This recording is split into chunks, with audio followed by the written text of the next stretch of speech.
Hey, what's up? What's going on? Welcome to another episode of English with Dane, a podcast designed to help you enjoy the process of perfecting your English. Today's episode is a bit different from my usual ones because I made it specifically for more advanced listeners or speakers. I thought I would try something new, and by specifically for advanced speakers or listeners, I mean that this episode will feature more complex language than other episodes, and it will also be a bit faster too. I realize that for some of you, this will pose a formidable challenge, and I don't want you to get discouraged. No quiero que te desmotives, okay? I don't want you to get discouraged. If it's too fast, then slow it down on your podcast app. I know most apps give you that option. Now, in terms of the language and sentence structures used in this episode, these will also be more complex and harder to follow. Take this as a bit of a test because it will test you. This episode is an article read-along, and I'll be reading an article from the New York Times. The reason I chose this paper is pretty straightforward. Its language is dense, deliberate, and very representative of high-level written English. It features long sentences, embedded clauses, and abstract nouns. If you haven't heard that term, embedded clauses, before, they are simply parts of a sentence that add extra information inside the original sentence. Embedded clauses are a core feature or a staple of advanced English, especially in writing and informal speech, and they are used to pack a lot more meaning into relatively few words.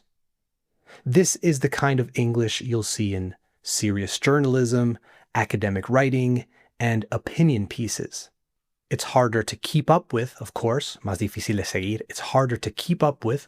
So I think it's very important to say that the goal of this episode and this article read-along is not to understand every single word, okay? Again, the goal is not for you to understand every single word. I want you to approach this episode as training. You're going to train your tolerance for complexity, ability, and speed. I want you to start getting comfortable with not understanding every sentence perfectly, but keep following the general thread. Okay, I hope that my intentions are clear.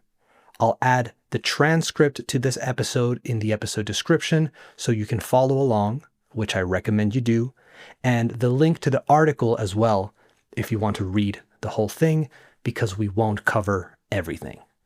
Okay, longest intro ever.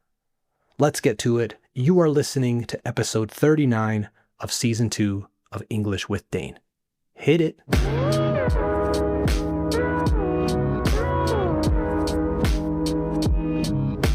So the title is, In Minneapolis, Trump administration's ICE crackdown shows the U.S. unraveling. This is by Charles Homans and Philip Montgomery. Already a really significant word there in the title of this piece, which I decided to also use in the title of the episode. To unravel. To unravel means to come apart. When I hear unravel, I think of a woven sweater, un jersey tejido, right? A woven sweater, and someone pulling a thread that slowly makes it come apart and begin to disappear. In Spanish, I translate it to deshacer or deshilachar. In a figurative context, to unravel also refers to something like a situation, a story, or a problem becoming clearer over time. In this case, I think it's being used a bit more as the first thing I described, that visual of the sweater. A quick point, which I think is interesting, y con esto ya acabo because I don't want to just explain one word for the whole episode. A quick point, which I think is interesting, is that this word is not used by accident. It's quite significant in this context for a reason that I don't want to go over your head. Como que no te des cuenta. I don't want it to go over your head. When we talk about society, we often say the fabric of society. It's a metaphor tied to an older idea in English. We often use this phrase, fabric of society, because society can be visualized as a woven set of connections that holds people, institutions, norms, and stability together. When something unravels, the threads pull the strings loose, and the fabric loses its shape and strength. So in this context, unraveling suggests that the social and political fabric of the U.S., so its trust, its cohesion, and civil order, is coming apart under the stress of aggressive actions by the part of the government. I just wanted to really drive that point home. Quería resaltar eso. I wanted to drive that point home. Let's read some more, and I'll try not to stop as much because that's the whole point of this exercise. So, watching America unravel in Minneapolis. What I saw as federal agents stormed the city and residents banded together to protect themselves was a dark, dystopian future becoming reality. Charles Homans, who is from Minnesota, is a political correspondent for the Times. He spent 10 days in and around Minneapolis observing clashes between federal agents and city residents and interviewing immigrants, activists, and the mayor. So this is January 25th, 2026. Donald Trump's most profound break with American democracy, evident in his words and actions alike, is his view that the state's relationship with its citizens is defined not by ideals or rules, but rather by expressions of power at the personal direction of the president. That has been clear enough for years, but I had not truly seen what it looked like in person until I arrived in Minneapolis, my hometown, to witness what Trump's Department of Homeland Security called Operation Metro Surge. On January 14th at 7:44 p.m., 8 hours after I got to town, the city of Minneapolis's official X account announced that there were, quote, reports of a shooting involving federal law enforcement in North Minneapolis. Federal law enforcement, as everyone by then knew, meant one of the 3,000 immigration agents fanned out across the metropolitan area, which Minneapolitans invariably called ICE, Immigration and Customs Enforcement, the agency at the vanguard of the surge. Mira, nunca había escuchado ese término, Minneapolitans, for people who reside or who live in Minneapolis, of course. Cool. Also a good phrasal verb there, fanned out. It said the ICE agents were fanned out, con doble N, fan as in abanico, so they were spread out, okay, fanned out. They had been there since December, ostensibly or allegedly, in relation to a fraud investigation that fell well out of their departmental purview or their scope, digamos, and settled instead for what appeared outwardly as a more indiscriminate pursuit of potential immigration violations. The Minneapolis metro area is not big. Hennepin and Ramsey counties, home to the twin cities of Minneapolis and St. Paul, respectively, and many of their suburbs, are together less than 1/5 the size of Los Angeles County, the target of the administration's first such immigration crackdown last year.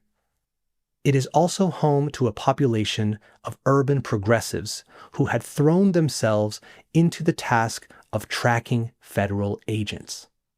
The city had become a giant eyeball, every exercised citizen's smartphone a sort of retinal photoreceptor for the optic nerve of neighborhood channels on the encrypted messaging app Signal, scanning public spaces for signs of ICE.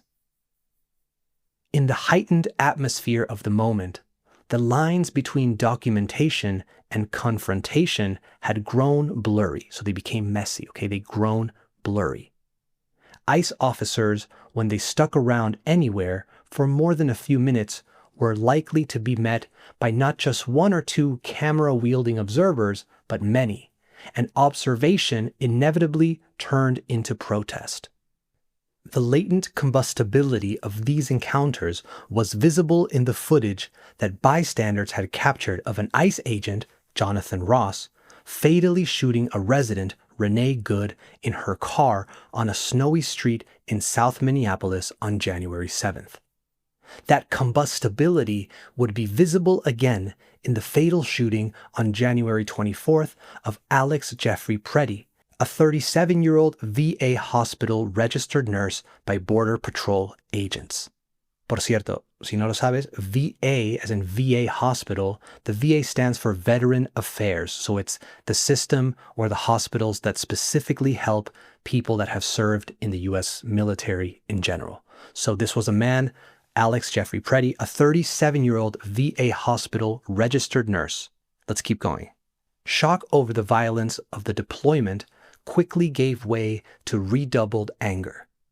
Within minutes of the city's ex-post on January 14th, a crowd of perhaps 100 people from all over the metro area had assembled at the location in the Hawthorne neighborhood on Minneapolis's north side, where, according to an FBI agent's affidavit, an ICE agent had shot an undocumented immigrant in the leg after being attacked with a broom during an arrest. When I arrived, several blocks were cordoned off with crime scene tape, and milling around, so like walking around in the darkness beyond it, were federal agents in balaclavas and tactical gear, most of them identified by their patches as members of ICE's Enforcement and Removal Operations Unit. Rápidamente, camera wielding is a good compound adjective there. If you wield something, wield is spelled W-I-E-L-D, you are holding it in your hand. So camera wielding, people that were holding their cameras or phones up, pointed at the action. At the scene of the second ICE shooting on January 14th, federal agents looked more like a platoon of soldiers navigating a hostile foreign capital than conventional law enforcement in an American city. The agents, in their masks and military-style kit, suggested a fierce omnipotence, but ICE and the other agencies have just as often been visibly unprepared to handle the policing situations their presence created in the city, or even the weather. Across the intersection, an agent slipped on an icy pavement and then fled, leaving an unsecured magazine full of live ammunition on the street, to the jeers of the crowd. Nearer to where I stood, an unmarked black Jeep Grand Cherokee was struggling to get clear of the crowd, escorted by a few officers on foot. "Get out of my street," someone yelled. A woman in a fur-ruffed parka swung a plastic post at the rear windshield of the vehicle, which shattered with a dull crunch. It was not long before the air was alive with smoke grenades and sting balls and thick with tear gas. Faces peered out of second-floor windows along what had been, less than an hour earlier, a quiet residential street. "You killed Renee Good," a man bellowed, or gritó. Sting balls, by the way, called that because they really sting when they hit you, I assume, are rubber pellets, bolitas de goma, rubber pellets that are often used in riot control situations and are referred to as non-lethal ammunition. But a little while ago I read that they are starting to call them less than lethal instead of non-lethal, because the term non-lethal has implications that they cannot kill someone, but they absolutely have that capacity if they hit someone in the right place, or, well, the wrong place, depending on how you look at it.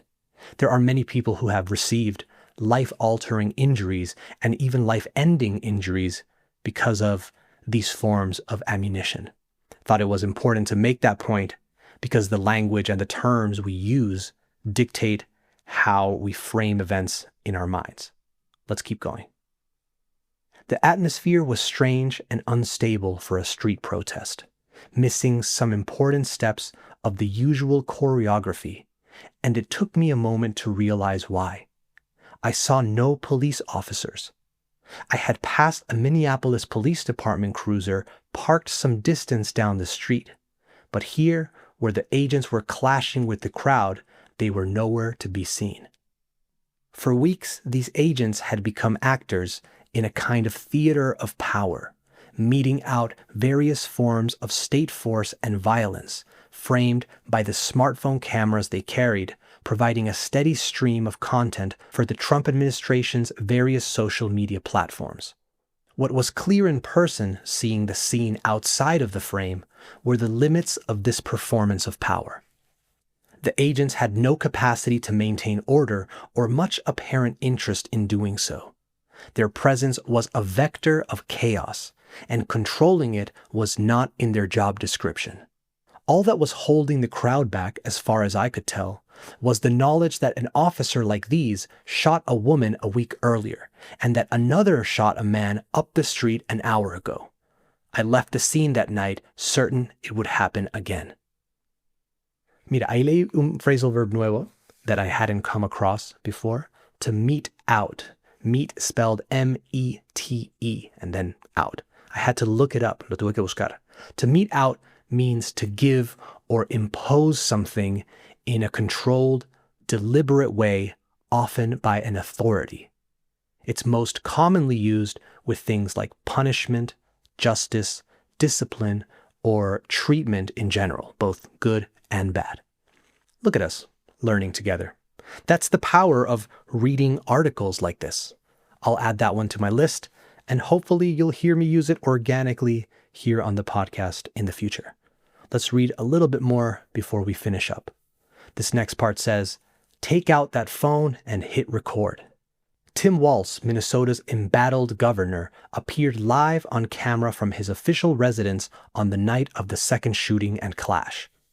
He described the federal deployment to his state as an occupation and a campaign of organized brutality against the people of Minnesota by our own federal government. In his remarks, Walz implicitly affirmed what has been widely understood in America since at least the civil rights era confrontations over integration in the South, which is that the tools state governors have to formally resist the imposition of federal power in real time are extraordinarily limited. What Minnesota and every other state did have, though, was plenty of personal electronics. Carry your phone with you at all times, Walz advised the state's residents. And if you see ICE in your neighborhood, take out that phone and hit record. The aim, he said, was to create a database of atrocities against Minnesotans, not just to establish a record for posterity, but to bank evidence for future prosecution. Government Tim Walz described the federal deployment to Minnesota as an occupation.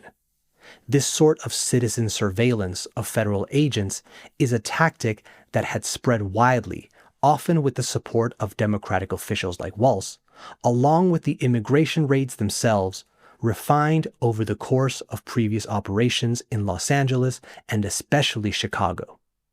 As Walz suggested, it served a kind of double purpose: capturing evidence and also capturing the narrative, showing the world what Trump's immigration crackdown looked like in practice.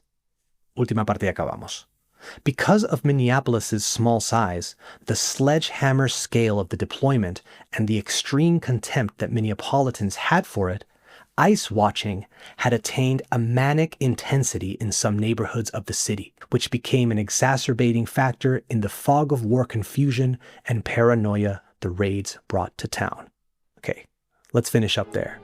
Like I said, the link to the full article is in the episode description if you want to continue reading it, which I highly suggest you do. If you've listened to English with Dane for a while, you know that this show isn't a political show, and rarely, if ever, do I give my take or my view on these types of events. Not because I don't have one, but because I like to keep it to myself for the sake of you guys. I know some of you don't want to hear what I have to say in terms of politics, and you listen to this show to work on your English, and hopefully because you find it entertaining and maybe different to other things out there. I like to keep politics out of it, but lately I feel like I'm doing a disservice to myself by not talking about certain events. There's a lot of horrible stuff going on in the world, I'm sure you're all aware. This is just the one that I've been reading about most recently, or the one that's been thrust in my face the most recently, I guess. The last thing I wanted to say is that this isn't about immigration anymore, I think, and it isn't a left versus right thing in my mind. It's about everyday people like you and me and an oppressive and violent government that is tearing apart the very fabric of society and eroding its trust in the system and pinning us against one another so we stay busy blaming the other side while they try to consolidate their power. So let's try and look at this with empathy and with unity, and let's try to not be at each other's throats. I think that's a good message. I hope you enjoyed this episode, and I hope you got something from it. Let me know how this episode felt. It was trickier than most, like I mentioned in the intro, like I mentioned it would be, but I hope you stuck with it, que aguantaste. I hope you stuck with it and allowed yourself to feel uncomfortable, and I hope you were able to tolerate that feeling. I'm sure you didn't pick up on everything that we read, but I'm proud of you for making the effort and for getting a little bit better today. All right, that's it for me. Have a good week. Talk soon. Later.